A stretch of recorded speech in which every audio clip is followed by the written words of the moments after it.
कटक जिला निश्चिंत कोइली थाना अंचल में युवती को गण दुष्कर्म अभियोग जड़े पुरुष बंधु कार केन्द्रापड़ा आड़ को जाउथबा बेले सुकरपड़ा निकट में युवती को एकुटिया पाई 4 ରୁ 6 जन दुर्बृत्त दुष्कर्म करिथिबा नै अभियोग होइछि।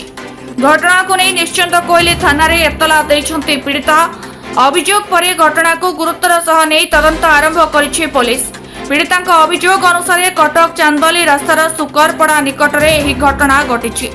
घटनार तदंत पाई जड़े डीएसपी एवं जड़े महिला अधिकारी को दायित्व दिया जायछि। पुलिस घटनार विभिन्न दिग जांच करुवा बेले अभियुक्त मानक चिन्हट और धरिबा पाई तदंत जारी रही। देखो सुकरपड़ा घटना रे विक्टिम को रिपोर्ट अनुसार निश्चिंत कोइली थाना रे 305/26 नंबर केस रुजु करा हेछि। विभिन्न संगीन दफारे से केसटा रुजु करा हेछि एंड ये घटनार तदंतकारी अधिकारी घटनार गुरुत्वता को देखिकी गोटे डीएसपी पाइयार गोटे सीनियर ऑफिसर हेडक्वार्टर रू गोटे लेडी ऑफिसर को यार इन्वेस्टिगेशन रो दायित्व दिया हेछि एंड ये केस रो इन्वेस्टिगेशन पाई मल्टीपल टीम्स मध्य फॉर्मेशन करा हेछि एंड जो माने कि एक्यूज मानन को डिफरेंट जगह रो रेड करी कि तांकर अरेस्ट हमें एंश्योर करी।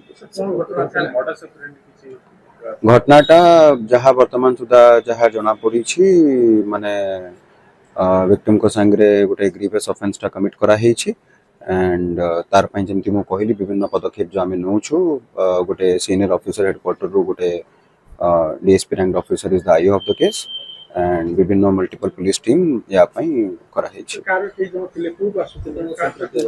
जो जहाँ जना पड़ुछि विक्टिम केन्द्रापड़ा आड़कू जाउतिले एंड वर्तमान सुधा जहाँ हमको जना पड़ुछि 4 ରୁ 6 जनकर संपृक्ति घटना रे थाई पारे। जेमति मु कहली घटना जेमति हमको जेमति रिपोर्ट हैला तार संगे ही मल्टीपल टीम्स फॉर्मेशन करा हेछि एंड टीम्स एक्टिवली एबे अक्यूज मानन को अरेस्ट करिया पे लागि छै। Thank you.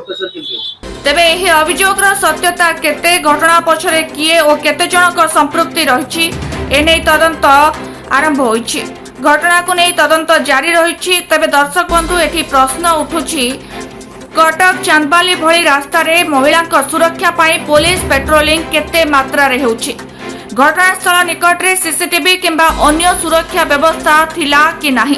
पीड़िता अभियोग को नै तदंत केते दिन मध्य संपूर्ण करा जिवो। ए तदंतर अग्रगति संपर्क में सरकार केबे स्पष्ट तथ्य देबे। एने सरकार केबे कड़ा कार्यानुष्ठान आनिबे जहाद्वारा युवती माने निजको सुरक्षित मणिबे। आज ओडिशा माटी रे युवती माने निजको सुरक्षित मरुनाहांती एमिति चर्चा आलोचना जोर धरिछि। अन्यपटे जदि तदंतरे गणदुष्कर्म अभियोग सत्य प्रमाणित हुए तेबे अभियुक्तक विरोध में केउ कठोर आईनी पदक्षेप नियाजिबो। ओडिशा रे महिला विरोध में एभली अपराध रोकिबा पई सरकार केते कड़ा कार्यानुष्ठान नेउछंती एवं कोन पदक्षेप नेउछंती ता उपरे रहिछि समस्तकर नजर। विशेषकर राजपथ निर्छाटिया रास्ता और ग्रामांचल रे पुलिस उपस्थिति बढ़ाइबाकू कोन पदक्षेप नेउछंती सरकार ताहा देखिबाकू बाकी रहिला। तबे दर्शक बंधु ए विषय अधिक आलोचना करिबा पई आम सहित अछंती जर्नलिस्ट सरसिनी सुबुद्धि जे एभली घटना को से किपरि देखुछंती। मैडम आपण निश्चिंत कोइली रे घटिथिबा दुष्कर्म विषय रे आपण सुनिथिबे जणे युवती को 6 जन घोषाड़ी नै दुष्कर्म करछंती पुणी से तांकर सांगंग सहित तांकर घर को जिबा बाटरे ए घटना को आपण केमति देखुछंती। एटा निहाती गोटे दुख गोटे लज्जार विषय कहले किछि भूल होबनी। माने आठू कौन ये करी घटना प्रतिदिन माने घटुची प्रतिदिन गाँ गहली सहर कोठी भी माने झीटी आजिकली सुरक्षित नुहे बोली कहले चले। पुलिस ढिला निश्चित पुलिस निश्चित ढिला रोची किंबा लोकंग मनरू डरटा पलाउची जो आईन रो डरटा पलाउची बा आम आईन व्यवस्था से भलिया ढिला हेची जोथि भी एई भलिया घटना घटुची। एई भलिया घटना माने आम समस्ते समाज दायी मानसिकता लोकंर एते खराब हो गलानी। गोटे झीटे घर बाहरिया भी आजिका समय गोटे डरर माहौल सृष्टि कर दउछि। आज्ञा आज्ञा मु एठी आपण गोटे कथा कहया पई चाहिबी कि ए घटना रे जणे 2 जन 3 जन नुह 6 जन शामिल अछंती। गोटे झियो को 6 जन दुष्कर्म होईछि। बारंबार आपण देखुतंती गोपालपुर समय गण दुष्कर्मटा बढ़ी बढ़ी चली ओडिसा रे।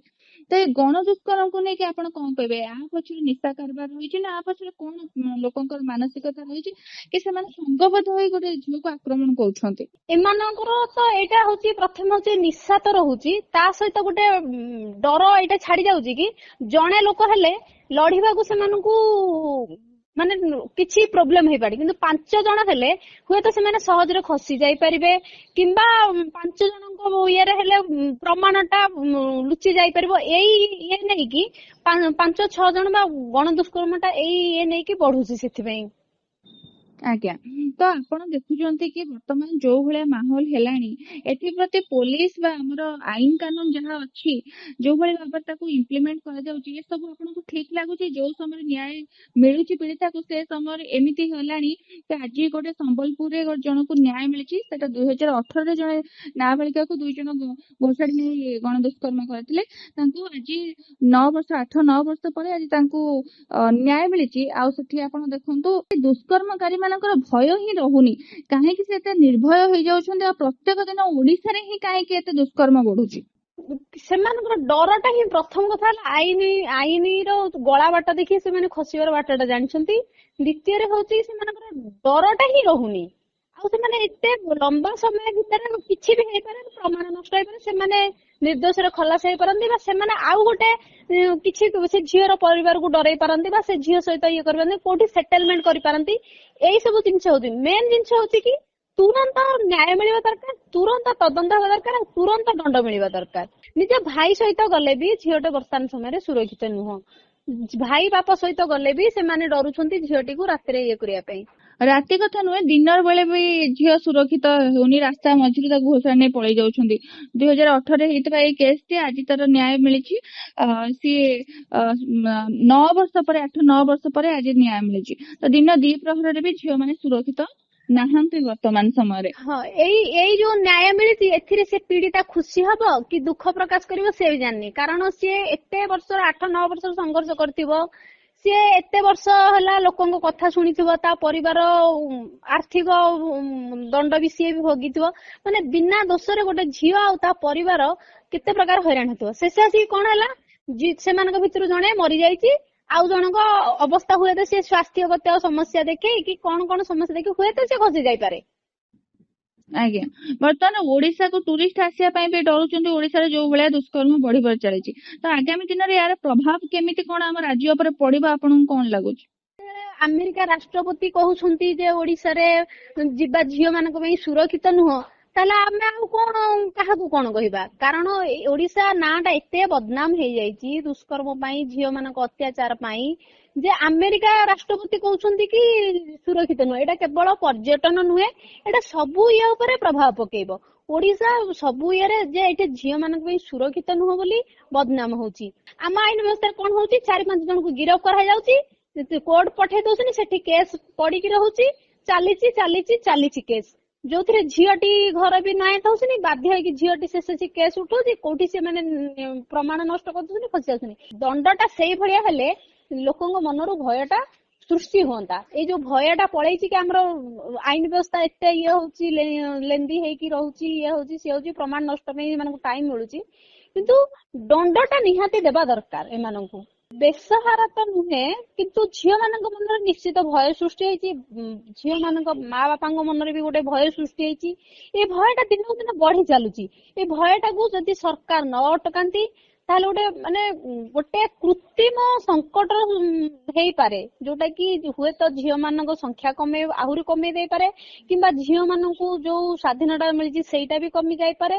ଝିଅ ମାନେ ଘରୁ ବାହାରିବା କଷ୍ଟକର ହେଇଯିବ, ଆଉ ମା ବାପା ମାନେ ତ ଝିଅ ମାନଙ୍କୁ ସୁରକ୍ଷା ଏତେ ଦେଇପାରିବେନି।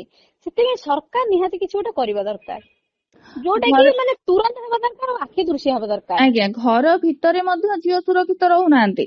ଆମେ ଏମିତି ଏଭଳିଆ ବହୁତ କେସ୍ ଦେଖୁଛେ, ବହୁତ ଝିଅ ପଦାକୁ ବାହାରିକି ଆସିକି କହୁଛନ୍ତି ଆମ ସହିତ ଏମିତି ହେଇଥିଲା, ସେମିତି ହେଇଥିଲା, ଆମ ଘର ଭିତରେ ଏମିତି ହେଇଥିଲା। ତ ଆପଣ ଏଇ ଜିନିଷଟାକୁ ସେଇ ଝିଅ ମାନଙ୍କ କଣ କହିବେ, ସେମାନେ ଯୋଉମାନେ ଅଫିସ ଯିବାକୁ ଡରୁଛନ୍ତି, ଘରୁ ପାଦ କାଢିବା ପାଇଁ ଡରୁଛନ୍ତି, କୌଣସି ପୁରୁଷଙ୍କୁ ଦେଖିଲେ ବି ଡରୁଛନ୍ତି, ତାଙ୍କ ସହିତ ଏଭଳିଆ କିଛି ଘଟଣା ଘଟିଛି? ସେମାନଙ୍କୁ ପ୍ରଥମେ ସେମାନଙ୍କ ମନ ଭିତରୁ ଡରଟା ବାହାର କରିବା ଦରକାର, ଆଇନର ସାହାରା ନେବା ଦରକାର। କାରଣ ଯାହା ବି ହେଲେ ପୋଲିସ ପାଖରେ କହିବା ଦରକାର, पुलिस को निज प्रमाण सहित ये करवा दरकार पुलिस निश्चित साहाय्य करिवो कारण भारत आईन व्यवस्था आपण से नारी संगठन मानक कोन कहिया पई चाहिबे शेषरे एटा सेमाने सेमाने एबे वर्तमान सेमाने संगठित हेबा दरकार सेमाने तृणमूल स्तर रे काम करबा दरकार आ सेमाने निजे गोटे माने उदाहरण सृष्टि करबा दरकार वर्तमान समय रे जणे को सिना डरै परिबे पांचटा स्त्री लोक बा नारी एकाठी हेले सेमानकु के डरैबो सेमाने निहाती एई सब असामाजिक काम को कंट्रोल करि परिबे नारी पाखरे सेती शक्ति अछि। कटक जिला सालेपुर रंजन नायक रिपोर्ट कर्तव्य न्यूज।